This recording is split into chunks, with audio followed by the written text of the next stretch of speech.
How to fix mobile data not working on iPhone. If cellular data is not working in your iOS device, then to solve this issue, this video is for you. For that, first of all, launch settings. There you'll say cellular options. Simply tap on it. From here, go to the cellular data options. There you'll see data mode. Make sure that it is set to low data mode.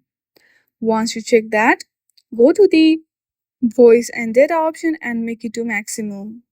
Now, go through settings homepage again. From here, you have to tap on general. Now, scroll down to the last. There you'll see transfer or reset iPhone. Simply tap on it. From there, select reset and do reset network settings. Once you follow all of this step, your issue will be solved. I hope you like this video. If you like this video, then please do not forget to like and subscribe to our channel. Thank you for watching.